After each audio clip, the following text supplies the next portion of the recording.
ఆ ద్రాక్షారసం ఎక్కడి నుండి వచ్చునో ఆ నీళ్లు ముంచి తీసుకుని పోయిన పరిచారకులకే తెలిసినది కానీ విందు ప్రధానికి తెలియకపోయాను. స్తోత్రము మహాగణుడ, పరిశుద్ధుడా, మీ నామానికి లెక్కలేని స్తుతి స్తోత్రాలు. 2024 ప్రభా మమ్మలను మీ ప్రేమలో జ్ఞాపకం చేసుకుని సజీవులుగా ప్రభా 2025 సంవత్సరంలో మేము అడుగుపెట్టడానికి మీరు ఇచ్చిన ఈ గొప్ప తరుణాన్ని బట్టి వందనాలు స్తోత్రాలు చెల్లించుకుంటూ 2024లో ఏదైతే మా జీవితాల్లో నీకు ఇష్టంగా ప్రవర్తించలేకపోయాము దాన్ని సరిచేసుకుని నాయన 2025లో రూపాంతరం చెందిన వ్యక్తులుగా మా జీవితాలను మార్చుకుంటానికి సహాయం చేయమని ప్రభా నీ ఆత్మ సహాయం చేత మమ్మల్ని నడిపించి మేలు చేసి దీవించమని ఈ మనవులన్నీ మా ప్రభువైన యేసుక్రీస్తు నామమున అడిగి వేడుకుంటున్నాం పరమ తండ్రి. ఈరోజు సందేశానికై పెట్టబడిన పేరేమిటంటే రూపాంతరము నీళ్లు ద్రాక్షారసంగా మారుట. రూపాంతరం అంటే ట్రాన్స్ఫర్మేషన్. అసలు ట్రాన్స్ఫర్మేషన్ ఏమిటి అని మనం ఆలోచన చేసినట్లయితే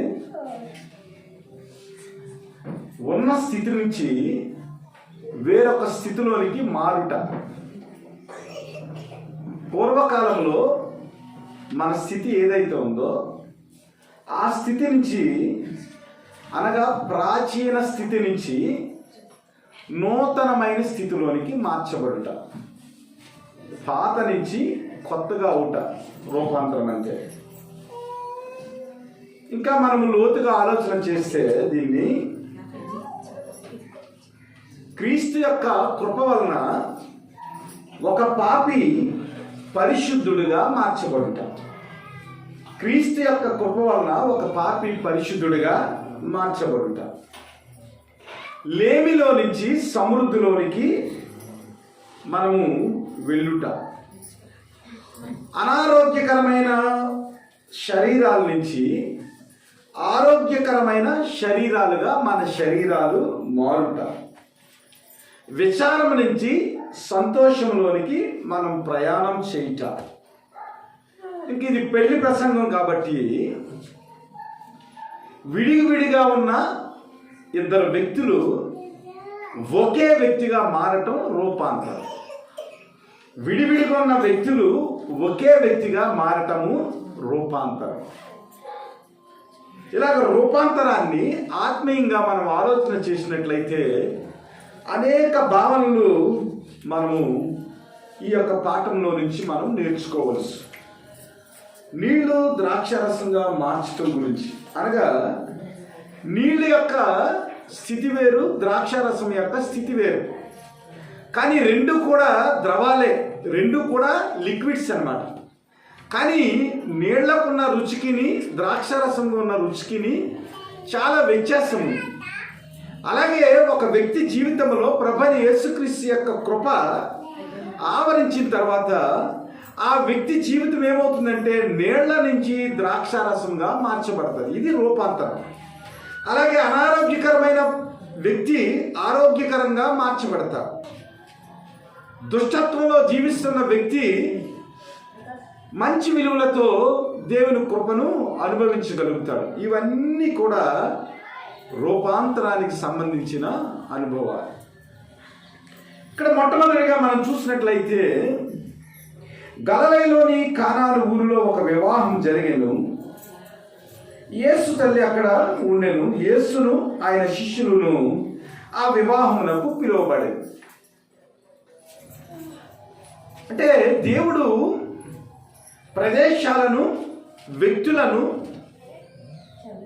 పరిస్థితులను ఆయన యొక్క స్పరిచ చేత, లేదంటే ఆయన రాకడ చేత ఎలాంటి ఆరోగ్యకరమైన పరిస్థితులుగా ఆయన మారుస్తాడనేది ఇక్కడ మన పాఠంలో అణువణువున ప్రతి పేరులో కూడా దేవుడు ఎలాగ రూపాంతరం చెందించాడనేది మనము ఆలోచన చేయవచ్చు.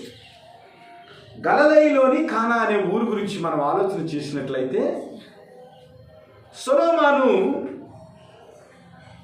దేవాలయం కట్టించాడు. ఆ దేవాలయాన్ని కట్టించడానికి హీరామ్ అనే వ్యక్తి నిర్మాణకుడుగా ఉన్నాడు. అంటే దేవాలయాన్ని కట్టించేదానికి దాన్ని డిజైన్ చేసి ఆ దేవాలయం ఎంత అందమైన దేవాలయంగా అది మార్చబడాలి, ఆ దేవాలయము ఎక్కడెక్కడ ఏమేమి పెట్టాలి, అది దేవుని యొక్క ఆరాధనకు ఎంత మనోహరంగా ఉండాలనేది హీరామ్ అనే వ్యక్తి ఏం చేశాడంటే సొలొమోను యొక్క దేవాలయాన్ని కట్టించాడు, దానికి డిజైన్ చేశాడు అన్నమాట. అయితే దేవుని యొక్క దేవాలయం కట్టినందుకు హీరాముకి సొలొమోను కొన్ని గ్రామాలను బహుమతిగా ఇస్తాడు. ఈ బహుమతిగా ఇచ్చిన గ్రామాలన్నీ కూడా నిస్సారమైన గ్రామాలు, అనగా ఫలభరితమైన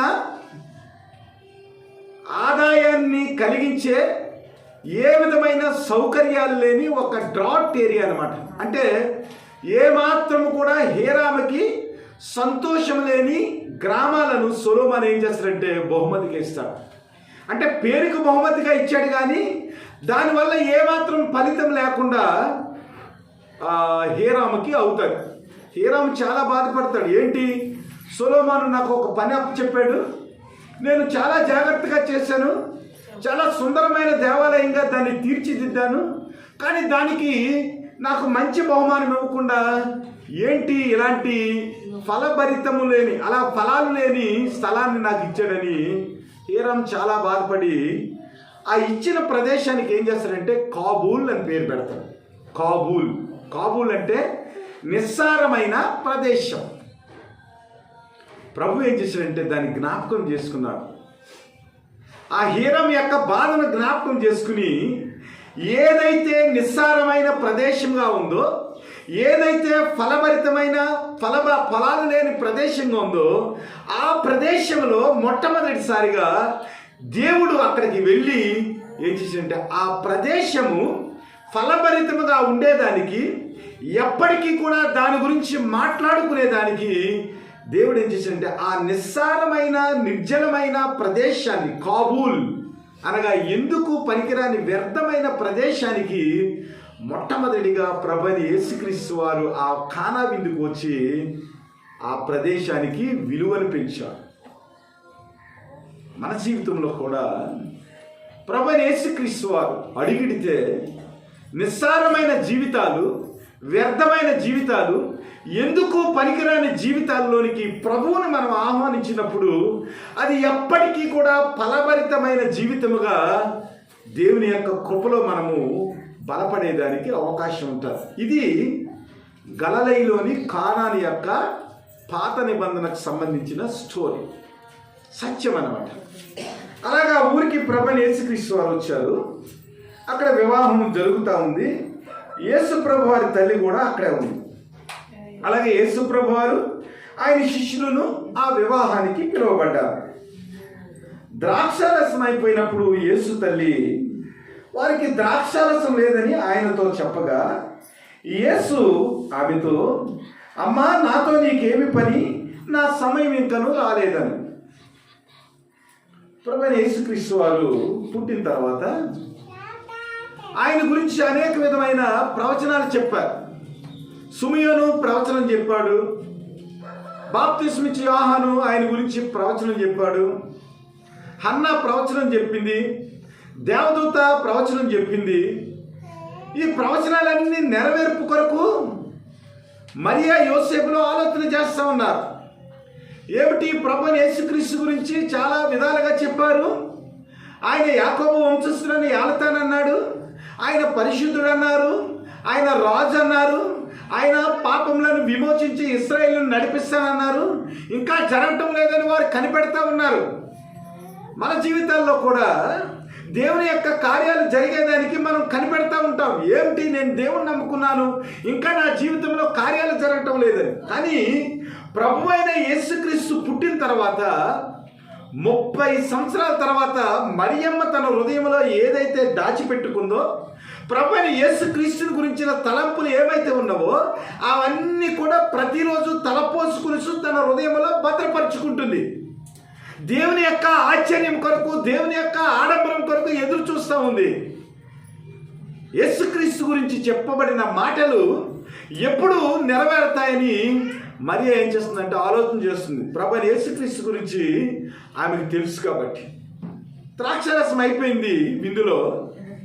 ద్రాక్షరసం అయిపోయిన తర్వాత తల్లి వచ్చింది. వచ్చి ద్రాక్షరసం అయిపోయిందని ప్రభువైన యేసుక్రీస్తుతో చెప్పింది.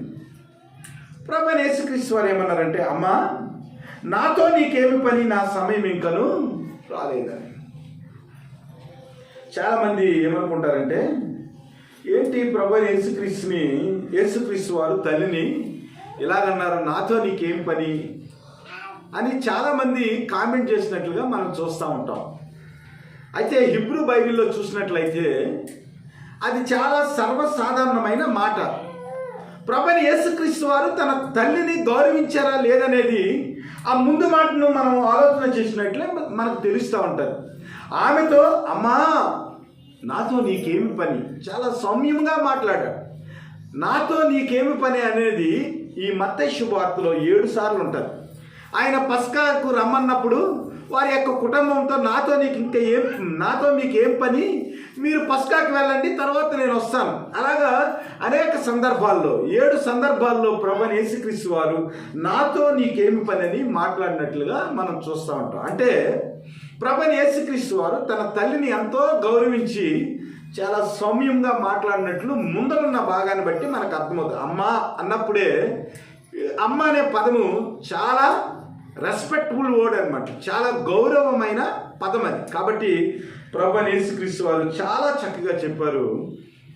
మరి అమ్మగారికి అర్థమైన తర్వాత శిష్యులను పిలిచి, అక్కడున్న పరిచారకులను పిలిచి, ఆయన మీతో చెప్పినది చేయడని చెప్పింది.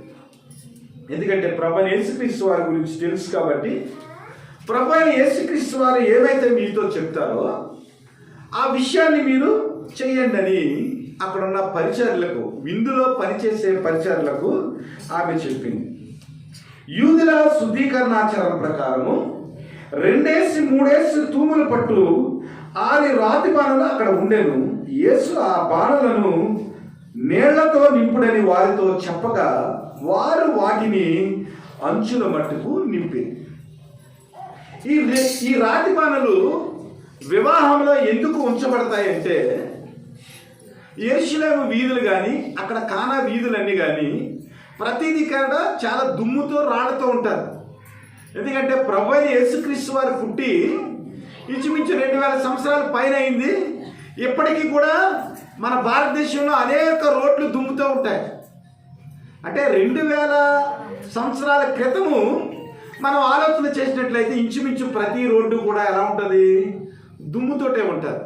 కాబట్టి ఆ దుమ్ముతో ఉన్న వ్యక్తులు వివాహంలోనికి వారి యొక్క కాళ్లను శుద్ధీకరణ చేసుకుని వివాహంలోనికి ప్రవేశించారు.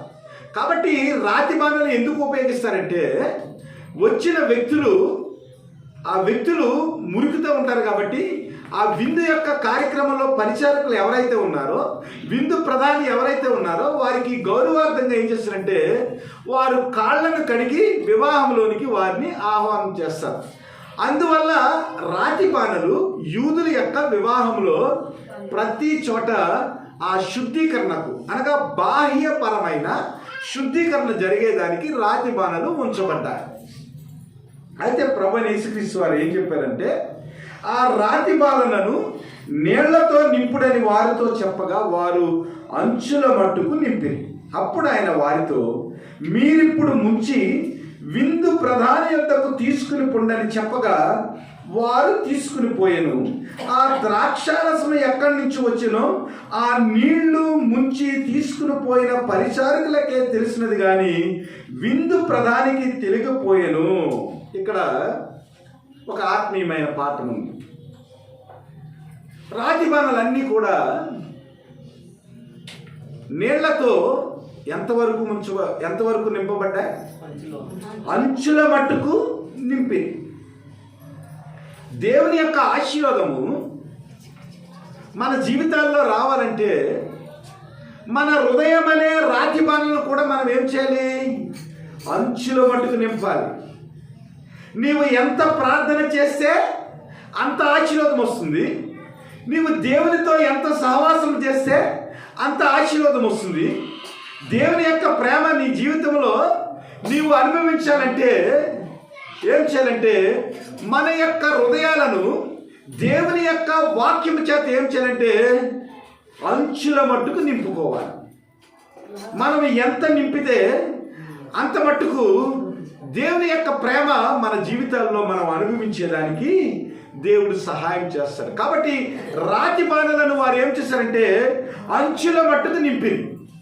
అంచుల మట్టుకు నింపిన తర్వాత ఆ నీళ్లను ముంచి విందు ప్రధాని వద్దకు తీసుకుని పోగా ఆ విందు ప్రధానికి ఈ నీళ్లు ద్రాక్షరసం ఎలాగైందో తెలియలేదు. కానీ ఆ ముంచుకుని తీసుకుని వెళ్ళిన పరిచారకులకు తెలిసింది. ఇక్కడ కూడా ఒక ఆత్మీయమైన పాఠాన్ని మనం నేర్చుకోవచ్చు. దేవుని యొక్క ఆశీర్వాదము, దేవుని యొక్క ప్రేమ మన జీవితాల్లో దేవుని సేవలో లేదా దేవుని యొక్క సహవాసంలో ఎవరైతే పరిచారకులుగా ఉన్నారో వారికే దేవుడు చేసే అద్భుతాలు అర్థమవుతావు. కానీ మామూలు వ్యక్తులకు దేవుని యొక్క కార్యాలు అర్థమయ్యే స్థితి మట్టుకు లేదు. ద్రాక్షరసం అయిపోయినప్పుడు ఆ ద్రాక్షరసం ఎలాగైందో, నీళ్లు ద్రాక్షరసంగా ఎలాగ మారిందో పరిచారకులకే తెలిసినది కానీ విందు ప్రధానికి తెలియకపోయిన. అనగా మన జీవితాల్లో దేవుని యొక్క అద్భుతాలు ఏమైతే ఉన్నావో అవి దేవుని పరిచారకులుగా, దేవుని యొక్క పిల్లలుగా, దేవుని యొక్క సహవాసంలో ఎవరైతే ఎదుగుతారో వారికి దేవుని యొక్క మర్మాలు దేవుడు తెలియజేస్తారు. అనేక మంది వ్యక్తులు ఉన్నారు, శిష్యులు ఉన్నారు. కానీ పేతురుకు తెలిసిన విషయాలు అనేక మందికి తెలియదు. యాకోబుకు తెలిసిన విషయాలు అనేక మందికి తెలియదు. అలాగే యోహానుకు తెలిసిన విషయాలు అనేక మందికి తెలియదు. అనగా దేవునితో ఎవరైతే సహవాసం చేస్తారో, దేవుని యొక్క సేవలో ఎవరైతే పరిచారకులుగా ఉంటారో వారి జీవితాలకి దేవుని యొక్క అద్భుతాలు మనకు గమనించే స్థితి, దేవుడు ఆ జ్ఞానంతో నింపే స్థితి మనము పొందుకుంటామని గమనించాం. ఇంకా ఇక్కడ అసలు ద్రాక్షారసము అయిపోయినప్పుడు నీళ్లు వారు ముంచినప్పుడు ఆ నీళ్లు ఎలాగ ద్రాక్షారసంగా మారినది అనేది ఒక ప్రశ్న. ఇప్పుడు బాణంలో నింపారండి నీళ్లు. ఆ నింపినప్పుడు అవి ద్రాక్షరసంగా ఎలాగా మార్చబడి ఉంటాయి? మీ ఆలోచన బట్టి మీరు ఏదైనా ఒక ఆలోచన చేయండి. నీళ్లు ద్రాక్షరసంగా ఎలా మారుంటాయి?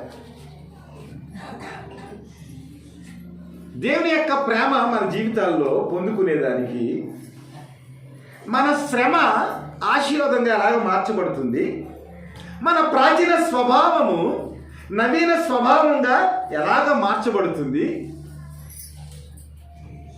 యాకస్తులుగా ఉన్న ఇద్దరు వ్యక్తులు వివాహంలో ఒకే శరీరంగా ఎలాగ మార్చబడతారు? మన యొక్క లేమి సమృద్ధిగా ఎలాగ మార్చబడుతుంది? ఈరోజు మన దగ్గర ఉన్న ప్రశ్న. నీళ్లు ద్రాక్షరసంగా ఎలా మార్చబడ్డాయి? బిల్లీ గ్రామ్ గారు దీని గురించి ఒక మాట చెప్పాడు. బిల్లీ గ్రామ్ గారు నాన్నగారట ఒక వ్యవసాయకుడట. వారికి పశు సంపద ఎక్కువ ఉండేదట. బిల్లీ గ్రామ్ గారు ప్రతిరోజు కూడా వాళ్ళ నాన్న చేసే ప్రతి పని ఆయన తీక్షణంగా ఆయన దాని గురించి ఆలోచన చేస్తూ ఉండేవాడట. ప్రతిరోజు మా నాన్న ఆవులకు ఆయన గడ్డి వేస్తూ ఉన్నాడు. పచ్చగడ్డి వేస్తూ ఉంటే తెల్లని పాలు గేదెల యొక్క శరీరంలో నుంచి ఎలా వస్తున్నాయి? ఇది ప్రశ్న. మా నాన్నగారు గేదెలకు పచ్చగడ్డి వేస్తూ ఉన్నారు, కానీ గేదెల నుంచి తెల్లని పాలు ఎలాగ వస్తున్నాయి? How the grass transform as a white milk. గడ్డి తెల్లని పాల కింద ఎలాగ మారింది? రోజు ఆలోచన చేస్తూ ఉన్నాడట. ఒకరోజు ఈ యొక్క యోహాను సువార్త 2వ అధ్యాయంలో ఈ వివాహంలో నీళ్లు ద్రాక్షరసంగా ఎలా మార్చబడినాయో అలాగ మార్చబడి అని దేవుడు ఆయనకి రెవల్యూషన్ ఇచ్చాడంట. ఆలోచన చేయాలి. మనం కూడా కొన్ని విషయాల గురించి ఆలోచన చేస్తే, ప్రతిరోజు మన ఇంటి దగ్గర ఒక సపోటా మొక్కను మనం నాటామనుకోండి, ప్రతిరోజు కూడా సపోటా మొక్కకు మనం నీళ్ళు వేస్తాం. భూమిలో నీళ్లు వేసినప్పుడు సపోటా మొక్క పైకి పెరిగిన తర్వాత దాని ఫలాల రుచి చూసినప్పుడు నీళ్ల రుచి ఉంటుందా, లేదంటే సపోటా కాయ యొక్క ఆ ఫ్లేవర్ మనం తింటామా? సపోటా కాయ ఫ్లేవర్ వేరు, నీటి యొక్క ఫ్లేవరు వేరు. అలాగే మామిడి చెట్టుకు మనం నీళ్లు పోస్తాం.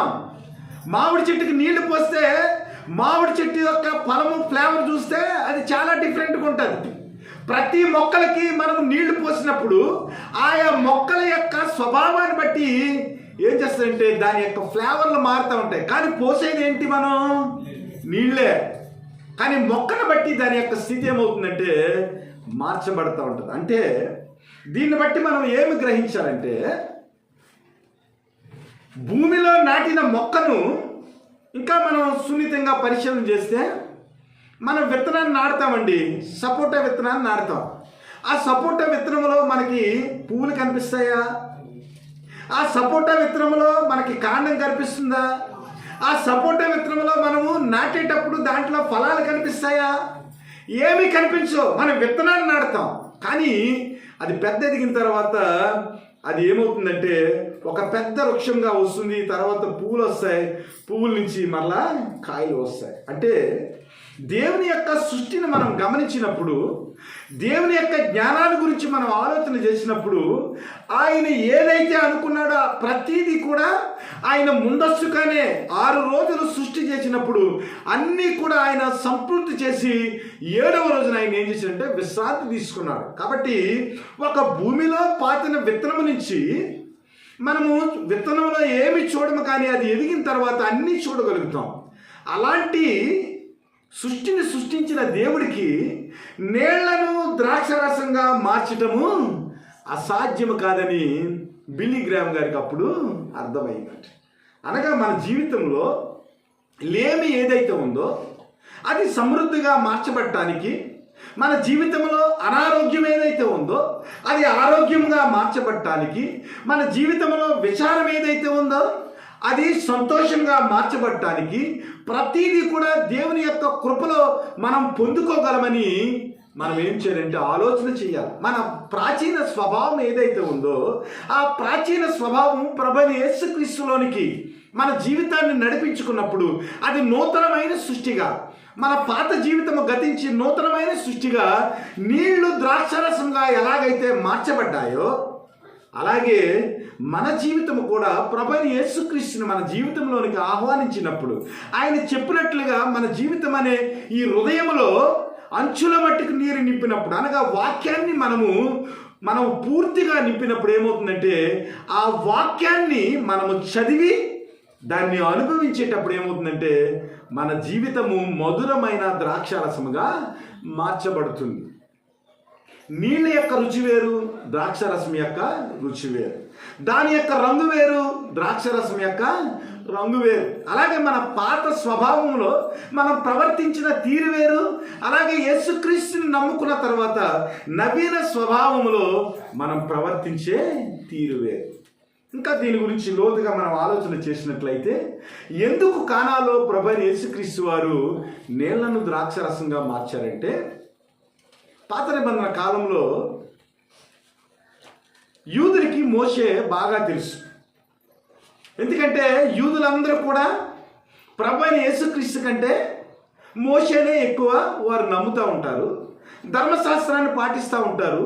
క్రీస్తు యొక్క మాటల కంటే ధర్మశాస్త్రము వారికి చాలా ఉన్నతమైన అది శాస్త్రంగా వారి జీవితాలకు కనబడుతుంది.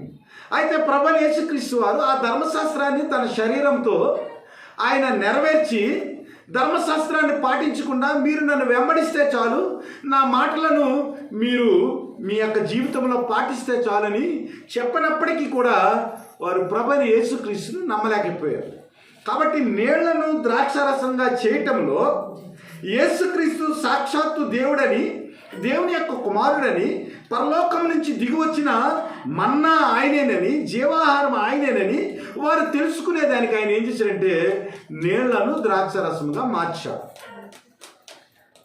మోషే ఐగుప్తుకు వెళ్ళినప్పుడు, ప్రభువా నీవు నన్ను పంపేవని ఇశ్రాయేలీయులు ఎలాగ వారు నన్ను గుర్తిస్తారు? నీవు నాకు దర్శనమిచ్చావని, నీవు నన్ను పిలుచుకున్నావని, ఇశ్రాయేలును విమోచించటానికి నీవు నన్ను నాయకుడిగా ఏర్పరచావని వారు ఎలా తెలుసుకుంటారు అన్నప్పుడు దేవుడు ఏం చేశాడంటే ఒక చేతికర్రనిచ్చి వారి దగ్గర అద్భుతాలు చేసేదానికి దేవుడు ఏం చేశాడంటే మోషేకి శక్తినిచ్చాడు. నిర్గమాకాండం 7వ అధ్యాయంలో మనం చూస్తున్నట్లయితే ఫరో దగ్గరకు మోషే వెళ్తాడు. మోషే వెళ్ళినప్పుడు అక్కడ ఏటిలోని నీటిని మోషే కొడతాడు. ఫరో ఎదురుగుంటా నీటిని కొట్టినప్పుడు ఏమవుతుందంటే ఆ నీళ్ళన్నీ కూడా రక్తమయమైపోతాయి. మోషే చేసిన అద్భుతంలో నీరేమవుంది? రక్తంగా మార్చబడింది. ఆ రక్తాన్ని చూసి అక్కడున్న ఐగుప్తీయులు అలాగే ఇశ్రాయేలీయులందరూ కూడా భయభ్రాంతులు అయిపోతారు. ఎందుకంటే నదుల్లోని యొక్క నీరు రక్తముగా మార్చబడితే వారికి ఏ విధమైన దాహార్తిని తీర్చలేదు సరిగదా. మొత్తం నీళ్ళంతా నదులంతా నీళ్లతో నింపబడినప్పుడు వారి జీవితాల్లో ఒక భయానకమైన పరిస్థితి వచ్చింది.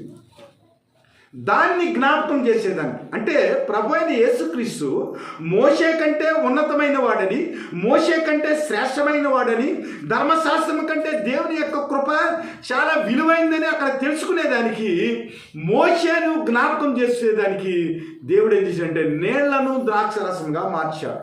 నీళ్లను ద్రాక్షరసంగా మార్చటంలో చాలా సంతోషం ఉంది. నీళ్లు రక్తంగా మారటంలో భయానకమైన స్థితి. అంటే the entrance of Moshe is terrible. Moshe వచ్చినప్పుడు మోషే యొక్క ఎంట్రన్స్ మనం చూసినట్లయితే ఇశ్రాయేల్ జీవితంలో, ఐగుప్తీయుల జీవితంలో చాలా భయానకమైన పరిస్థితి. అలాగే ధర్మశాస్త్రం ఇచ్చినప్పుడు అక్కడ కొండ మీద చాలా భయానకమైన పరిస్థితి. కాబట్టి ప్రభువైన యేసుక్రీస్తు వచ్చినప్పుడు ఏమైందంటే ఆ భయానకమైన పరిస్థితి ఏదైతే ఉందో అది శాంతికరమైన పరిస్థితిగా వారి జీవితాలకు కనపడాలని ఆయన ఏం చేశాడంటే నీళ్లను మోషే రక్తముగా మారిస్తే ప్రభు అయిన యేసుక్రీస్తు వారు ఏం చేశారంటే నీళ్లను ఆయన ద్రాక్షరసముగా మార్చాడు. ఇంకా మనం ఆధ్యాత్మికంగా ఆలోచన చేసినట్లయితే ధర్మశాస్త్రము చాలా కఠినమైనది. ఆ ధర్మశాస్త్రాన్ని ఏ వ్యక్తి కూడా తన శరీరంతో నెరవేర్చలేడు. కానీ దేవుని యొక్క కృప, దేవుని యొక్క సత్యం ఏదైతే ఉందో అది ఏం చేస్తుందంటే ధర్మశాస్త్రాన్ని మనం నెరవేర్చకుండా క్రీస్తు ఇచ్చిన విమోచన బట్టి కేవలము విశ్వాసము ద్వారా, కృప ద్వారా క్రీస్తులోనికి నడిపించబడేదానికి, అనగా క్రీస్తుతో సహవాసం చేసేదానికి, క్రీస్తు యొక్క ప్రేమను మన జీవితాల్లో పొందుకునేదానికి దేవుడు ఏం చేశాడంటే నీళ్లను ద్రాక్షరసముగా మార్చారు. అంటే ఈ ద్రాక్షరసము దేవుని యొక్క కృపకు అది సాదృశ్యంగా ఉంది. ఇంకా మనం ఆలోచన చేసినట్లయితే పాత నిబంధన కాలంలో ఒక వ్యక్తి విమోచించబడటానికి రక్తాన్ని బలిగా అర్పించారు. కానీ ఆ రక్తాన్ని బలిగా అర్పించకుండా సంతోషకరమైన పరిస్థితుల్లో ప్రభు దగ్గర మనము ఆయన కృపలో బలపడేదానికి మనము రక్తాన్ని చిందించవలసిన అవసరం లేదు. కానీ ప్రభు చెప్పిన మాటను మనం విన్నట్లయితే అదేమవుతుందంటే మన జీవితానికి ఆశీర్వాదకరంగా మారుతుందని ఆయన ఏం చేసినంటే రక్తము చేత విమోచన కాకుండా క్రీస్తు యొక్క రక్తము చేత. అందుకని మనం హోలీ కమ్యూనియన్లో ఏం చేస్తామంటే ద్రాక్షారసాన్ని క్రీస్తు యొక్క రక్తానికి సాదృశ్యంగా తీసుకుని మన జీవితంలో సంతోషాన్ని, ఆనందాన్ని, దేవుడిచ్చే సమృద్ధిని పొందుకునేదానికి దేవుడు సహాయం చేసి, అనగా నీళ్లను ద్రాక్షరసంగా మార్చటానికి థియలాజికల్గా ఈ యొక్క బ్యాక్గ్రౌండ్ ఎంత ఉంది. అయితే ఇక్కడ మనం ఆలోచన చేసినట్లయితే యూదుల యొక్క విందులో ద్రాక్షరసం పోయటం అనేది కనీసం గౌరవం. మరి ఆ విందు ప్రధానికి ద్రాక్షరసం అయిపోయిందండి, ఇంకా విందు జరుగుతూ ఉందండి. విందు జరుగుతున్నప్పుడు ద్రాక్షరసం అయిపోయింది. ఒకవేళ ద్రాక్షరసం గనక ఆ విందు ప్రధాని వచ్చిన అతిథులకు అందించకపోయినట్లయితే ఆ కుటుంబం అంతా కూడా చాలా యూదుల దృష్టిలో హేయమైన కుటుంబంగా అయిపోతుంది. అందుకని ప్రభువు ఏం చేశాడంటే ఆ కుటుంబం యొక్క పరువును, ఆ కుటుంబం యొక్క స్థితిని ఇతరులు గొప్పగా చెప్పుకునేదానికి దేవుడు ఏం చేశాడంటే ఆ కుటుంబాన్ని గౌరవించి ఎవరైతే ప్రభు అయిన యేసుక్రీస్తును ఆ విందుకు పిలిచారో ఆ విందు ఆహ్లాదకరంగా ఉండేదానికి ప్రభు అయిన యేసుక్రీస్తు రావటం వల్ల ఆ విందు కుటుంబానికి మేలు జరిగేదానికి దేవుడు ఏం చేశాడంటే ఆ విందు ప్రధానికి ఆయన గిఫ్ట్గా 180 గ్యాలన్ల ద్రాక్షరసం, అనగా ఒక్కొక్క రాగి బాణలో ఇంచుమించు 30 నుంచి 50 గ్యాలన్ల నీరు పడతారు. అలాగ 6 రాతి బాణలు 6 3 18 కనీసం చూసినట్లయితే 180 గ్యాలన్ల ద్రాక్షారసాన్ని ఆ విందు ప్రధానికి ప్రభు అయిన యేసుక్రీస్తు ఆ విందుకు రావటం వల్ల గిఫ్ట్గా ఇచ్చాడు. మనమైతే ఏం చేస్తాం? ఎవరైనా మనల్ని పెళ్ళి పిలిచారనుకోండి, 100 రూపాయలు పెడతానికి ఎంతో కష్టపడిపోతాం కదా. మన ప్రేమను తెలియజేసేదానికి చాలా కష్టపడతాం, పుస్తకాలు తిరిగేసి మనం ఏం చేసామంటే మన పిల్లకి ఎంత పెట్టింది, మన కొడుక్కి ఎంత పెట్టారు, 10 రూపాయలు పెట్టారా, అయితే మనం ఒక 20 రూపాయలు పెడదాం, లేకపోతే 15 రూపాయలు పెడదాం కదా. ఇది మనుషుల యొక్క ఆలోచన. కానీ ఆ విందుకు ప్రభువైన యేసుక్రీస్తు వారు పిలవబట్టడం వల్ల దేవుడు ఏం చేసిందంటే వారి కుటుంబ ప్రతిష్టను ఆయన కాపాడటమే కాదు, కానీ ఆ విందుకు దేవుడు ఏం చేశాడంటే 180 గ్యాలన్ల ద్రాక్షారసాన్ని గిఫ్ట్గా ఇచ్చాడు. వెరీ కాస్ట్ అన్నమాట. అంటే ఆ విందుకు వచ్చిన వారిలో అంత విలువైన సమృద్ధి అయిన బహుమానాన్ని ఎవ్వరు కూడా ఇవ్వలేదన్నమాట. ఇది కానాను విందులో ఉన్న ఒక గొప్ప దేవుని యొక్క ఆలోచన. ఇంకా మనం ఆలోచన చేసినట్లయితే ఇది పెళ్లి ప్రసంగంలో మనం ఎక్కువ వింటూ ఉంటాం. ఇప్పుడు ఆదిలో దేవుడు ఏం చేశాడంటే ఆదాము అవ్వలను ఆయన సృజించి వారిని విడదీసి ఐక్యపరిచాడు. వివాహం అనే బంధం చేత విడదీసి ఐక్యపరిచాడు. ఇక్కడ కూడా వివాహం గురించి ఆలోచన చేసినట్లయితే ఇద్దరు యవనస్తులు అనగా 2 కుటుంబాలకు సంబంధించిన వ్యక్తులు వేరువేరుగా జీవిస్తూ ఉంటారు. వేరువేరుగా వారు జీవిస్తూ వివాహం ద్వారా వారు ఏమవుతారంటే ఏక శరీరంగా కట్టబడతారు. ఇది దేవుని యొక్క రూపాంతరం. అనగా విడిగా ఉన్న వ్యక్తులను ఒకే వ్యక్తిగా ఆయన ఏం చేశాడంటే వివాహం అనే వ్యవస్థ ద్వారా వారిని ఐక్యపరిచాడు. ఇంకా లోతుగా ఆలోచన చేసినట్లయితే ఇప్పుడు వివాహం కాని వ్యక్తులు ఉంటా ఉండాలి. వారు ఎక్కడికన్నా బయటికి వెళ్ళారు అనుకోండి, చాలా రిస్ట్రిక్షన్స్ ఉంటాయి. ఇప్పుడు మా పాప కాలేజీకి వెళ్తుందండి. కాలేజీకి వెళ్ళినప్పుడు ఎన్నో రిస్ట్రిక్షన్స్ చెప్తూ ఉంటాను. అమ్మాయి ఎవరితో పడితే వాళ్ళతో మాట్లాడు, ఎంతవరకు ఉండాలో అంతవరకే ఉండు, నిదానంగా వెళ్ళి నిదానంగా వచ్చే, సైకిల్ ప్యాచ్ పడింది అనుకో మధ్యలో నాకు ఫోన్ చేయి, నేను బండి వేసుకుని వస్తాను. ఇలాగ రకరకాల రిస్ట్రిక్షన్స్. నువ్వు చాటింగ్ చేసేటప్పుడు ఎవరితో చేస్తున్నావు? ఆడవాళ్ళతో చేస్తున్నావా, మగవాళ్ళతో చేస్తున్నావా? ఏం చాటింగ్ చేస్తున్నావు? నువ్వు యూట్యూబ్లో ఏమి వాచ్ చేస్తున్నావు? ఎన్ని ఇన్స్ట్రక్షన్స్. అంటే ధర్మశాస్త్రంలో ఉన్న వ్యక్తికి ఎలాగైతే కొన్ని నియమ నిబంధనలు ఉంటాయో అలాగే పెళ్లి కాని యువకులకు చాలా నియమాలు ఉంటాయి. అలాగే కుమారుడు అనుకోండి, కుమారుడికి ఇన్స్ట్రక్షన్స్ ఉంటాయి. అబ్బాయి కాలేజీకి వెళ్ళి వచ్చాయి, 4:30 కాలేజ్ అయితే నువ్వు 8 గంటల వరకు ఎందుకున్నావు, ఎక్కడున్నావు, అన్ని రిస్ట్రిక్షన్స్ అనమాట. వారికి ఏ విధమైన స్వేచ్ఛ ఉండదు. అలాగే ధర్మశాస్త్రం ప్రకారం మనము ఆలోచన చేసినట్లయితే ధర్మశాస్త్రాన్ని పాటించడం చాలా కష్టం.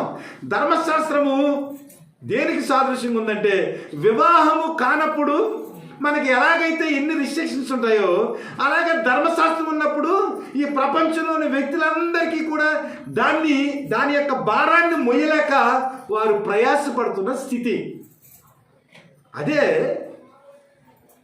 పెళ్ళైన తర్వాత వారిద్దరూ ఐక్యంగా కూడి ఎక్కడికి వెళ్ళినా వెళ్ళిపోతూ ఉంటారు. వారికి మనం ఏమైనా ఇన్స్ట్రక్షన్స్ ఇస్తామా? ఇంతకుముందు జీవన శ్వేతకి మీరు ఇలా చేయండి, అలా చేయండి, శ్వేత ఎలా ఉండు, అలా ఉండు, ఇలా కూర్చో, అలా కూర్చో అని చెప్పేవాడు. ఇప్పుడు మనం చెప్పడానికి వీలు లేదు. ఎందుకంటే ఏమైనా చెప్తే ఎవరు చెప్పాలి? గణేష్ చెప్పాలి.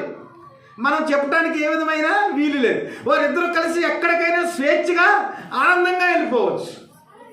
కాబట్టి యాకస్తులుగా ఉన్న 2 యవనస్తులు కూడి వారు ఐక్యమయ్యి ప్రభువైన యేసుక్రీస్తు యొక్క కృపచేత వివాహం అనే ఆ పరిశుద్ధమైన కార్యం చేత వారు ఐక్యపరచబడి వారి జీవితాల్లో ఏ విధమైన రిస్ట్రిక్షన్స్ లేకుండా, ఏ విధమైన షరతులు లేకుండా వారిద్దరు వివాహ జీవితంలో వారి యొక్క శరీరాలను, వారి యొక్క మనసులను ఐక్యముతో సంతోషముగా జీవించేదానికి దేవుడు ఏం చేసింటే ఆ వివాహం అనే ఆ గొప్ప సంబంధాన్ని యువతి యువకులకు దేవుడు ఇచ్చాడు. అందుకనే వివాహం అన్ని విషయాల్లో ఘనమైనది. వేరువేరుగా ఉన్న ఇద్దరు వ్యక్తులు ఐక్యమయ్యి దేవుని యొక్క ప్రణాళికను, దేవుని యొక్క చిత్తాన్ని, దేవుని యొక్క రాజ్యాన్ని ఈ లోకంలో విస్తరించేదానికి వివాహము దేవుడు ఏర్పరిచిన ఒక గొప్ప ప్రణాళికగా కనబడుతుంది. అందువల్ల ప్రభువైన యేసుక్రీస్తు వారు ఏం చేశారంటే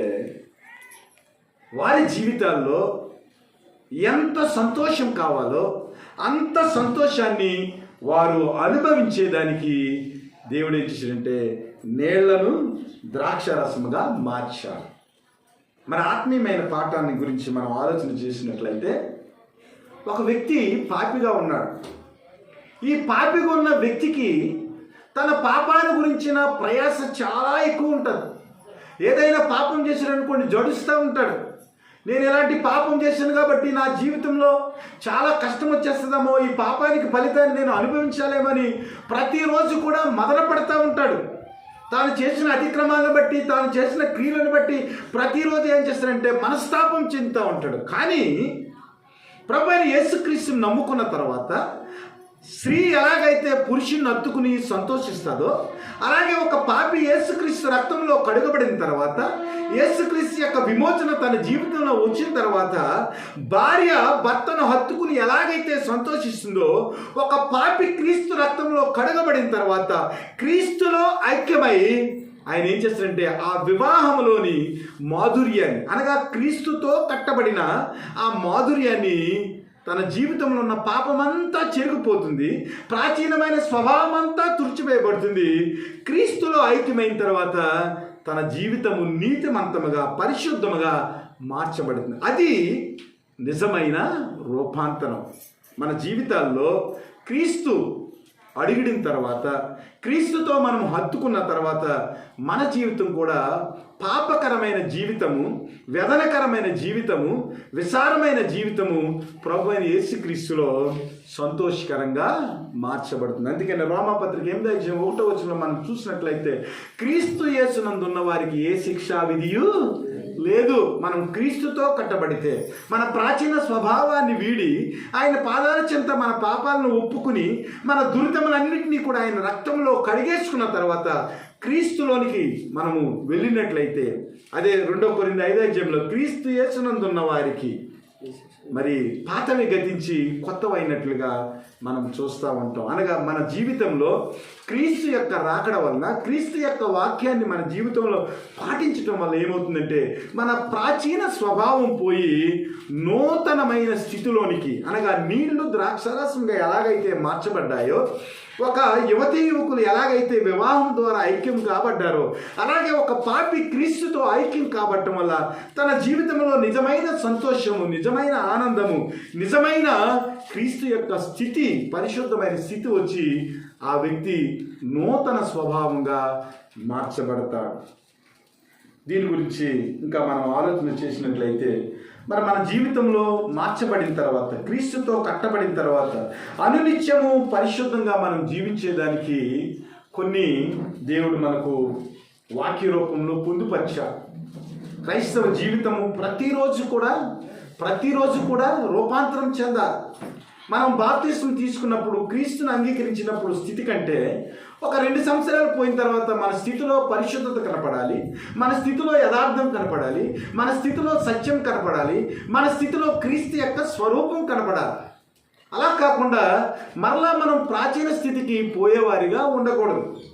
అలా ఉండకుండా ఉండాలంటే క్రీస్తు యొక్క వాక్యం చేత ప్రతిరోజు మనం ఏం చేయాలంటే క్రీస్తు శిష్యులుగా ప్రతి దినము మన జీవితంలో ఉన్న అవిధేయతలు తీసుకుని రోజు రోజుకి మనము క్రీస్తులో రూపాంతరం చెందాలి. అనగా క్రీస్తు యొక్క స్వరూపము మనలో ఏర్పడాలి. కొరింథీయుల గురించి పౌలు గారు చెప్తూ అంటాడు, నా ప్రయాసంతా కూడా మీ కొరకే.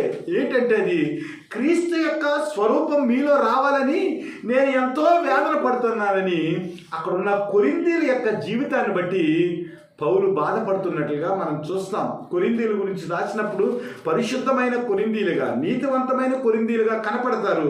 కానీ వారు లోకంతో కలిసిపోయి వారి యొక్క స్థితి ఏమవుతుందంటే మరలా ప్రాచీన స్థితికి వెళ్ళిపోయినట్లుగా కనపడుతుంది. కాబట్టి రూపాంతరం చెందిన వ్యక్తులుగా, నూతనమైన స్వభావంలో యేసుక్రీస్తులో కట్టబడిన వ్యక్తులుగా ప్రతిరోజు అనుదినము రోజుకి మన జీవితాల్లో నూతనత్వం రావాలి. క్రీస్తు యొక్క తత్వం మన జీవితాన్ని ప్రతిరోజు కూడా వెంబడించేలాగా క్రీస్తు యొక్క వాక్యం చేత మనం ఏం చేయాలంటే ఆ రూపాంతర స్థితిని మనము నిలబెట్టుకునే క్రైస్తవులుగా, క్రీస్తు కొరకు జీవించే వ్యక్తులుగా మన జీవితాన్ని మార్చుకోవాలి. శిష్యుల యొక్క జీవితాన్ని గురించి మనం ఆలోచన చేసినప్పుడు ప్రభువైన యేసుక్రీస్తుతో వారు సహవాసం చేశారు, కానీ కొన్ని విషయాల్లో తప్పిపోయినట్లుగా మనం చూస్తూ ఉంటాం. కానీ ప్రభువైన యేసుక్రీస్తు వారు సిలువకు ఎక్కే ముందు ఆయన రూపాంతర కొండ మీద ఆయన ఏం చేశారంటే ఒక అనుభవాన్ని ఇచ్చారు. రూపాంతర కొండ మీదకి వెళ్ళినప్పుడు శిష్యులు 3 వెళ్ళారు. ఆ 3 యేసు ప్రభు అక్కడ రూపాంతర కొండ మీద ఉన్నప్పుడు పరలోకం నుంచి మోషే, ఏలియాలు వచ్చి ప్రభువుకి సిలువ కార్యం గురించి బోధించిన తర్వాత ప్రభువైన యేసుక్రీస్తు వారు ఆ రూపాంతర కొండ మీద ఆయన ఉన్నప్పుడు ఆయన శరీరము, ఆయన యొక్క బట్టలు ప్రతిదీ కూడా దగదగా మెరిసిపోయినట్లుగా మనం చూస్తాం. ఆ రూపాంతర అనుభవాన్ని చూసిన శిష్యుల యొక్క జీవితాల్లో దేవుని యొక్క మహిమ ఏమిటో వారు గమనించారు. దేవుడు ఎలాగ సర్వోన్నతుడు కుమారుడిగా పిలువబడ్డాడో గ్రహించాడు. ప్రభువైన యేసుక్రీస్తు ఈ లోకం యొక్క వ్యక్తులను ఎలాగ విమోచిస్తాడో వారికి అర్థమైంది. ప్రభువైన యేసుక్రీస్తు శిలువ కార్యం ఏమిటో ఆ రూపాంతర కొండ మీద క్రీస్తుని గురించిన ఆ నిజ స్వరూపాన్ని వారు అనుభవించిన తర్వాత, క్రీస్తు పునరుద్ధానం అయిన తర్వాత వారు చేసిన కార్యాల గురించి మనం ఆలోచన చేసినట్లయితే ఏదైతే వారు రూపాంతర కొండ మీద చూశారో ఆ రూపాంతర కొండ యొక్క మహిమను బట్టి, ఆ దర్శనాన్ని బట్టి క్రీస్తు కొరకు ఘనమైన కార్యాలు చేసే వ్యక్తులుగా వారు మలచబడ్డారు. మన జీవితంలో కూడా క్రీస్తు యొక్క రూపాంతరము మనలను వెంబడించినప్పుడు, క్రీస్తు యొక్క రూపాంతరం వాక్యములో మనం అనుభవించినప్పుడు మనము కూడా క్రీస్తు కొరకు గొప్ప వ్యక్తులుగా మనం మలచబడతాం. అనగా నవీనమైన స్వభావంలోనికి, క్రీస్తు యొక్క స్వభావంలోనికి మనం మలచబడి క్రీస్తు ప్రేమని ఈ లోకానికి చాటే వ్యక్తులుగా మనము క్రీస్తు సాక్షులుగా జీవించగలుగుతాం. అలాగే పౌలు గురించి మనం ఆలోచన చేసినప్పుడు, పౌలు యొక్క పాత స్వభావాన్ని గురించి మనం ఆలోచన చేసినప్పుడు, అలాగే క్రీస్తు దమస్కులో పౌలుని దర్శించినప్పుడు ఆ తర్వాత పౌలు యొక్క జీవితాన్ని మనం చూసినప్పుడు ఎంతో మార్పు కనపడుతుంది. ఒకప్పుడు సంఘాన్ని హింసించిన వాడిగా పౌలు యొక్క జీవితం ఉంటుంది. అదే పౌలు సంఘం కొరకు తన శిరస్సును ఛేదించిన వాడిగా మనం చూస్తూ ఉంటాం. అనగా క్రీస్తుని నమ్మనప్పటి స్థితికిని, క్రీస్తుని వెంబడించిన స్థితికిని పౌలు యొక్క జీవితంలో ఎన్నో మార్పులు పౌలు మాట్లాడుతూ అంటాడు. ఇదిగో క్రీస్తు కొరకు నేను సమస్తాన్ని పెంట కింద ఎంచుకున్నాను, వెనుకున్నవి మరిచి ముందున్న వాటికై నేను వేగిరపడుచున్నాను. ఎలాగైనా కూడా పునరుద్ధానం యొక్క బలాన్ని ఎరుగు నిమిత్తము నేను క్రీస్తు కొరకు పరిగెడుతున్నాను. నా ముందు ఉంచబడిన పరుగు పందెంలో నేను ఎలాగైనా కూడా దేవుడిచ్చే ఆ నీతి కిరీటాన్ని నేను పొందుకోవాలని ప్రయాసపడుతున్నాను, కనుక నేను పొందుకున్నానని తిమోతితో చెప్తా ఉంటాడు. కాబట్టి మన జీవితంలో 2024లో ఏదైతే పాత స్వభావం ఉందో ఆ పాత స్వభావాన్ని తీసేసుకుని నవీనమైన స్వభావంతో మార్పు చెందిన శిష్యుల్లాగా, మార్పు చెందిన పౌలులాగా మన జీవితం 2025లో ఉండాలనేది దేవుని యొక్క ఆలోచన, దేవుని యొక్క ప్రణాళిక. అయితే దేవుడు మనం రూపాంతరం చెందిన తర్వాత ఆ రూపాంతర అనుభవాన్ని ఎలాగ మన జీవితంలో నిలబెట్టుకోవాలో ఒక 3 వచనాలు, మీరు బలపడేదానికి 3 వచనాలు మనం చూద్దాం. రోమాపత్రిక 12వ అధ్యాయము 1 నుంచి 2 వచనాలు. కాబట్టి సహోదరులారా, పరిశుద్ధమును దేవునికి అనుకూలమైన సజీవ యాగముగా మీ శరీరములను ఆయనకు సమర్పించుకునుడని దేవుని వాత్సల్యమును బట్టి మిమ్మలను బ్రతిమాలుకునిచున్నాను. ఇంటి సేవ మీకు యుక్తమైనది. మీరు ఈ లోక మర్యాదను అనుసరింపక ఉత్తమమును అనుకూలమును సంపూర్ణమై ఉన్న దేవుని చిత్తమేదో పరీక్షించి తెలుసుకున్నట్లు మీ మనస్సు మారి నూతన మగుట వలన రూపాంతరము చెందుడి. బ్రతిమాలుకుంటున్నాడు పౌలు రోమీలకు రాస్తూ, పరిశుద్ధమును దేవునికి అనుకూలమైన సజీవ యాగములుగా మీ శరీరాలను దేవునికి సమర్పించాలి. నూతనమైన రూపాంతర స్థితిలోకి ఉన్న ఆ అనుభవాన్ని మనం ఈ లోకంలో ప్రదర్శించాలంటే మనం ఏం చేయాలంటే, పరిశుద్ధమును దేవునికి అనుకూలమైన సజీవ యాగముగా మీ శరీరములను ఆయనకు సమర్పించాలి. పౌలు చెప్తూ ఉంటాడు, ఇక్కడే చెప్తూ ఉంటాడు, రోమాలోనే చెప్తూ ఉంటాడు, ఇదిగో ఇంతకు ముందు మీ శరీరాలు పాపానికి అవయవాలుగా ఉన్నాయి. ఇప్పుడు క్రీస్తులో మీరు కట్టబడ్డారు కాబట్టి, క్రీస్తు యొక్క రక్తం చేత మీరు విమోచించబడ్డారు కాబట్టి, మీ ప్రాచీన స్థితిని బాప్తిస్మంలో మీరు పాతి వేసుకుని ప్రభువైన యేసుక్రీస్తులాగా మీరు పునరుద్ధానం చెందారు కాబట్టి, ఇంతకు ముందు మీ శరీరం యొక్క అవయవాలు దుష్టత్వానికి అవయవాలుగా ఉన్నాయి. ఇప్పుడైతే మీ శరీర అవయవాలను మీరు ఏం చేస్తారంటే నీతికి వాటిని ఉపయోగించండి. నీతికి దాసులుగా ఉండుటకు మీ అవయవాలను మీరు ఉపయోగించండి అంటాడు. ఇక్కడ ఏమంటాడంటే, దేవునికి అనుకూలమైన వ్యక్తులుగా మీరు ఉండాలంటే, దేవుని యొక్క చిత్తం మీ జీవితాల్లో మీరు నెరవేర్చాలంటే, మీ శరీరమును సజీవ యాగముగా దేవునికి అప్పచెప్పాలంటున్నాడు. అంటే మన యొక్క శరీరాలు బ్రతుకుతుండగానే సజీవ యాగముగా బలుల గురించి ఆలోచన చేసినప్పుడు, అక్కడ దహన బలిని అర్పించేటప్పుడు ఆ దహన బలి అంతా కూడా బలిపీఠం మీద కాలిపోవాలి, బూడిదైపోవాలి. కానీ ఇక్కడ అలా కాదు. మనం జీవిస్తూ ఉండగానే మన క్రియల ద్వారా, మన మాటల ద్వారా, మన యొక్క ప్రవర్తన ద్వారా మన శరీరాన్ని నీతికి మనం అప్పచెప్పి దేవుని యొక్క యాగాన్ని మనం జీవిస్తూ ఉండగానే అర్పణగా మనం ఏం చేయాలంటే మన శరీరాన్ని మొత్తాన్ని, మన కాళ్ళను, మన చేతులను, ప్రతి విధమైన శరీరాలను దేవునికి అనుకూలముగా పరిశుద్ధంగా అర్పించటానికి నేర్చుకోవాలి. ఇట్టి సేవ మీకు అనువైనది అని పౌలు గారు ఏం చేస్తున్నాడంటే బ్రతిమాలుతున్నాడు. ఇంకా రెండో పాయింట్ ఏం చెప్తున్నాడంటే, మీరు ఈ లోక మర్యాదను అనుసరింపగా ఉత్తమను అనుకూలమును సంపూర్ణమై ఉన్న దేవుని చిత్తమేదో పరీక్షించి తెలుసుకున్నట్లు మీ మనస్సు మారి నూతన మగుట చేత రూపాంతరం చేయాలి.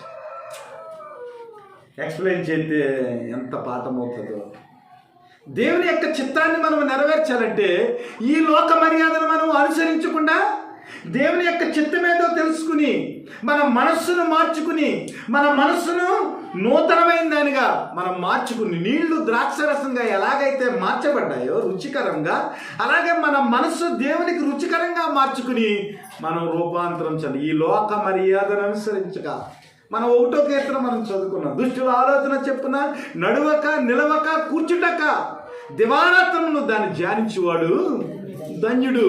వాడు నీటి వారున నాటబడిన మొక్క వలె, తన కాలమందు ఫలమిచ్చు చెట్టు వలె ఉంటాడు. అతడు చేయనిదంతయు సఫలమవుతుంది.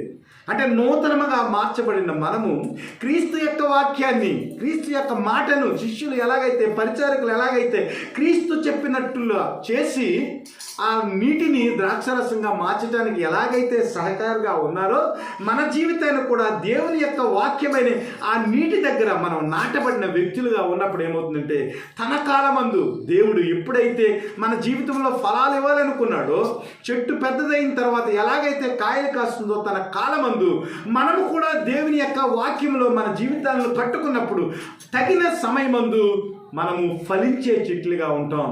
మనం చేసేది ప్రతీది కూడా సఫలమయ్యేలాగా క్రీస్తు యొక్క ప్రేమను బట్టి, కృపను బట్టి మన జీవితాలు వికసించే జీవితాలుగా, ఆకు వాడక మరి ఎప్పుడు కూడా మరి వాడకుండా నీటి వారున ఉండే మొక్క ఎలాగైతే ఎప్పుడు ఆరోగ్యకరంగా ఉంటుందో, మన జీవితాలు కూడా ఈ లోక మర్యాదను అనుసరించక మనం ఎక్కడ కూర్చోవాలో, ఎక్కడ నిల్చోవాలో, ఏమి మాట్లాడాలో ప్రతిదీ కూడా మనం నేర్చుకుని దేవుని యొక్క వాక్యములో దివారాత్రులు మనం ధ్యానించే వారిగా ఉంటే దేవుని యొక్క కృపను, దేవుని యొక్క ప్రేమను అనుభవించే వ్యక్తులుగా ఉంటాం. మనం ఏది చేసినా కూడా అది దేవుడు సఫలం చేస్తాడు. కాబట్టి మన మనస్సులను మార్చుకోవాలి. ఈ లోక మర్యాదను మనం అనుసరించకుండా చూసుకున్నప్పుడు నిజమైన రూపాంతర స్థితిని మనం పొందుకోగలం. మరి ఎలాగ మన మనసులు మారతాయంటే హెబ్రీలకు రాసిన పత్రిక 4వ అధ్యాయము 12వ వచనం. మన మనసులను ఎలాగ మార్చుకోవాలి? హెబ్రీలకు రాసిన పత్రిక 4వ అధ్యాయము 12వ వచనం. ఎందుకనగా దేవుని వాక్యము సజీవమై బలము గలదై రెండంచులు గల ఎటువంటి ఖడ్గము కంటేను వాడిగా ఉండి ప్రాణాత్మలను, కీళ్లను, మూలుగులను విభజించినంత మట్టుకు దూరుచు హృదయం యొక్క తలంపులను, ఆలోచనలను శోధించుచున్నది. ఎలాగ మారుతుంది మన హృదయం అంటే, అక్కడ ఏమన్నాడు? ధర్మశాస్త్రాన్ని దివారాత్రుల్లో ధ్యానించేవాడు ధన్యుడు అంటాడు. మనము గనక మన జీవితాల్లో రూపాంతరం రావాలంటే, మన జీవితాలు ఈ లోక మర్యాదను అనుసరించకుండా దేవుని యొక్క ప్రేమను మనం పొందుకోవాలంటే ప్రతి నిత్యం కూడా మనం ఏం చేయాలంట? దేవుని యొక్క వాక్యాన్ని చదువుతూ ఉండాలంట. ఆ వాక్యాన్ని మనం చదువుతూ ఉంటే ఆ వాక్యము ఎలాంటిదంటే సజీవమై బలము గలదై రెండంచులు గల ఎటువంటి ఖడ్గము కంటే వాడిగా ఉండి. దేవుని యొక్క వాక్యము రెండంచుల ఖడ్గంగా ఉంటుంది. అంతేకాదు కానీ ఆ ఖడ్గం ఎలాంటిదంటే బలమైన ఖడ్గము. మాంసాన్ని అమ్మేవాడి దగ్గరికి మనం వెళ్తే వాడు దుమ్ము కొట్టేదానికి ఒక కత్తి ఉపయోగిస్తాడు, మాంసాన్ని కోసేదానికి ఒక కత్తి ఉపయోగిస్తాడు. మనం చాకుతో దుమ్మును కొట్టామనుకోండి, దుమ్ము పగులుతుందా? పగలదు. కానీ దేవుని వాక్యం అలాంటిది కాదు. దేవుని యొక్క వాక్యం ఎలాంటిదంటే అది రెండంచులు గల ఖడ్గం. అటేపు ఇటేపు కూడా అది కట్ చేసేస్తూ ఉంటుంది. అలాగే అది బలమైన ఖడ్గం. అది అంటే ఎలాంటి హృదయాన్నైనా కూడా అది బద్దలు కొడుతుంది. రాతి హృదయాన్ని కూడా అది బద్దలు కొట్టగల శక్తి గల ఖడ్గము దేవుని యొక్క వాక్యం. అది ఎలాంటిదంటే ప్రాణాత్మలను, కీళ్లను, మూలుగులను విభజించిన మట్టుకు దూరుచు హృదయం యొక్క తలంపులను, ఆలోచనను అది ఏం చేస్తుందంటే శోధిస్తూ ఉంటుంది. అంటే ఏదైనా సాతాను సంబంధిత ఆలోచన వచ్చిందనుకోండి, అవ్వ దగ్గరకు సాతాను వచ్చి ఒక స్టోరీ చెప్పింది. రకరకాల స్టోరీలు చెప్తా ఉండి అవ్వను ఏం చేసిందంటే దుష్టత్వంలోనికి జాయిగా ట్రాన్స్ఫార్మ్ చేసింది. అంటే ద్రాక్ష రసము ఏమైంది, మళ్ళీ నీళ్ళు అయినట్టు చేసింది అనమాట. దేవుని యొక్క వాక్యం ఏం చెప్పింది మర్చిపోయింది. ఇదిగో ఆ పండు తిన్న సమయాన్ని నువ్వు చనిపోతావనే మాటను మర్చిపోయింది. మన జీవితంలో కూడా ఏం చేస్తుందంటే సాతాను దేవుని యొక్క వాక్యాన్ని మనం ధ్యానం చేయకుండా ఉంటే, దేవుని యొక్క వాక్యం మీద మనం దృష్టి లేకుండా ఉంటే అదేం చేస్తుందంటే మన హృదయంలోనికి చెడు ఆలోచనలను, చెడు తలంపులను అదేం చేస్తుందంటే లోపలికి ఇంజెక్ట్ చేస్తుంది. ఇంజెక్ట్ చేసినప్పుడు మనం ఏం చేస్తామంటే మరలా వెనుకకు తిరిగే అవకాశం ఉంది. కాబట్టి రోజు మనం దేవుని యొక్క వాక్యాన్ని చదువుతూ ఉంటే మనలో ఉన్న చెడు ఆలోచనలు ఏమైతే ఉన్నాయో, మనలో ఉన్న చెడ్డ తలంపులు ఏమైతే ఉన్నాయో అవన్నిటిని కూడా ఈ బలమైన రెండంచులు గల ఖడ్గం ఏం చేస్తుందంటే ఆ ఆలోచనలన్నింటినీ కూడా కట్ చేసేస్తుంది. కట్ చేసి మనం పరిపూర్ణమైన దేవుని యొక్క ప్రేమలో, ఆయన యొక్క స్థితిలో కొనసాగేదానికి దేవుని యొక్క వాక్యం మనకు సహాయం చేస్తుంది. అది ఎంత బలమైందంటే మన ప్రాణము ఎలా ఉంటుందో మనకి తెలియదు, కానీ ఆ ప్రాణాన్ని, ఆత్మను కూడా విభజించేస్తుంది అనమాట. ఇది చాలా పెద్ద పాట ఉంది. దీని గురించి చెప్పాలంటే బాడీ 3 పార్ట్లు, శరీరము, అలాగే శరీరము, ప్రాణము, ఆత్మ. 3 ప్రాణాత్మలు అన్నాడు ఇక్కడ. ప్రాణము, ఆత్మ, శరీరము. ఈ మూడిట్లో 2 ఏదైతే చేస్తుందో 3వది వీక్ అయిపోతుంది. ఆత్మ చెప్తా ఉంటుంది నీకు వచ్చిన ఆలోచన చాలా తప్పు, ఇది దేవునికి విరుద్ధమైన ఆలోచన చేయకంటూ ఉంటుంది. ఒకవేళ ఈ ఆత్మకు మనస్సు సహకరించిందనుకో శరీరాన్ని జయిస్తాయి. అలా కాకుండా ఈ మనస్సు శరీరం యొక్క మాటను విన్నదనుకో ఆత్మను వీక్ చేసేసి దేవుని యొక్క వాక్యాన్ని పక్కన పెట్టేస్తాయి. కాబట్టి ఈ దేవుని యొక్క వాక్యం ఏం చేస్తుందంటే ప్రాణాన్ని, ఆత్మను, శరీరాన్ని ఈ మూడింటిని సరిచేస్తుంది అనమాట. సరిచేసి దేవుని యొక్క రూపాంతర స్థితిలో, దేవుని యొక్క వాక్యములో మనం ఎలాగ నిలబడాలి, దేవుని యొక్క కృపను ఎలాగ అనుభవించాలనేది ఆ దేవుని వాక్యము మనకు సహాయం చేసి ఆ రూపాంతర స్థితిలో మనం ఉండి ఈ లోకం యొక్క ఆలోచనను, లోకం యొక్క మర్యాదను అనుసరించకుండా ఉండేదానికి దేవుని కృప మనలను నిలబెడుతుంది. అనగా రూపాంతర స్థితిలో ఈ లోకాన్ని అనుసరించకుండా చెడుతనంపుల్లో మనం పడకుండా మనల్ని నిలబెట్టేది ఏమిటంటే బలమైన రెండంచుల ఖడ్గంగా ఉన్న దేవుని యొక్క వాక్యం. మరి ఇంకేమి హెల్ప్ చేస్తే మనకి అయిపోయింది పాఠం. అపోస్తుల కార్యములు 2వ అధ్యాయము 38వ వచనం చూడండి. అపోస్తుల కార్యములు 2వ అధ్యాయము 38వ వచనం.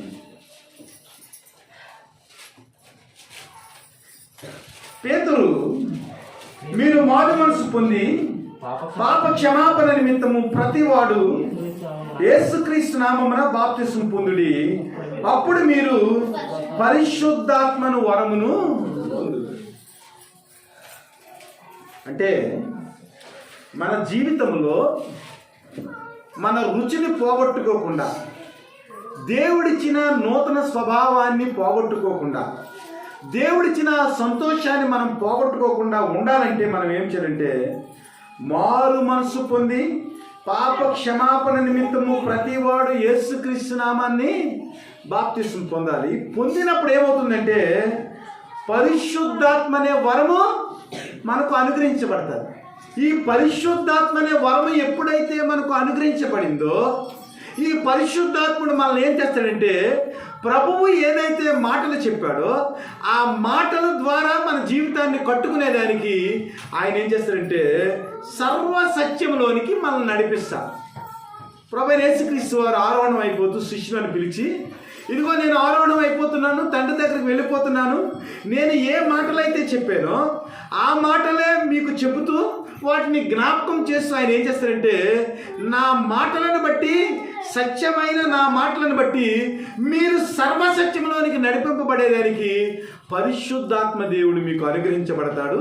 ఆ పరిశుద్ధాత్మని, ఆ మాటలు మీరు వింటే మీ జీవితానికి మేలని చెప్తాడు.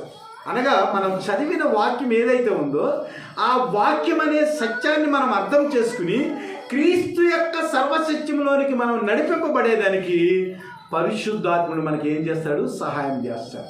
అనగా మన రూపాంతర స్థితిని మనం పోగొట్టుకోకుండా, దేవుడిచ్చిన ఆ సంతోషాన్ని పోగొట్టుకోకుండా మనము వాక్యాన్ని మనం చదివినప్పుడు ఆ వాక్యములోని సత్యాన్ని మనము గ్రహించి సర్వసత్యములోనికి నడిచేదానికి పరిశుద్ధాత్ముడు మనకు సహాయం చేస్తాడు. అందుకనే దేవుడు అనేక సార్లు చెప్తూ ఉంటాడు, పరిశుద్ధాత్మను మీకు చంచకరువుగా నేను అనుగ్రహించాను. అంటే భయానగా, అంటే మిమ్మల్ని అనాథలుగా వదలకుండా మిమ్మల్ని పరలోకంలోనికి తీసుకువెళ్ళటానికి మీరు ఎలాగైతే నడుచుకోవాలో, నా సత్యంలో ఎలాగ నిలబడాలో, నా మాటలో మీరు ఎలాగ నడుచుకోవాలో ప్రతీది కూడా పరిశుద్ధాత్మ దేవుడు మీకు బోధిస్తాడు. ఆయనని మీకు ఏం చేస్తుందంటే ఒక గ్యారంటీగా ఇస్తున్నాను. అంటే నా మాట ఏదైతే ఉందో ఆ మాటని మీకు మరలా వివరించి ఆ మాటను జ్ఞాపకం చేసి నేనున్న స్థితిలోనికి మీరు వచ్చేలాగా ఆయన సహాయం చేస్తాడని పరిశుద్ధాత్మని మనకు చంచకరువుగా, గ్యారంటీగా, భయానగా ఆయన ఏంటంటే మనకు అనుగ్రహించాడు. కాబట్టి దేవుని బిడ్డలారా, ఈ రూపాంతర స్థితిని పొందుకున్న మనము, ఈ నూతన సంవత్సరంలోనికి ప్రవేశపెట్టబడిన మనము ఆ పాత స్థితిని వదిలేసి నూతనమైన స్థితిలోనికి ఆకు వాడక తన కాలమందు ఫలమిచ్చే చెట్టులాగా మనం ఉండాలంటే క్రీస్తు యొక్క వాక్యాన్ని మనం చదువుతూ ఉండాలి. అలాగే పరిశుద్ధాత్మ యొక్క వరాన్ని పొందుకుని ఆ ప్రేమలో మనం కట్టబడేదానికి దేవుడు కృప మనకు తోడై ఉంటుందని మనం గమనించి దేవుని యొక్క సహవాసంలో, దేవుని యొక్క వాక్యంలో, దేవుని యొక్క ఆత్మలో మీరు నడిపింపబడేదానికి దేవుడు సహాయం చేయాలని నూతన సంవత్సరంలో మీరందరూ కూడా ఆకు వాడక తన కాలమందు ఫలమిచ్చు చెట్టు వలె మీ జీవితాలు రూపాంతరం చెందాలని మిమ్మల్ని ఆస్వాదిస్తూ దీవిస్తూ ఈ మాటలు ముగిస్తున్నాను. దేవుని నామానికి మహిమ కలుగును గాక. ఆమేన్.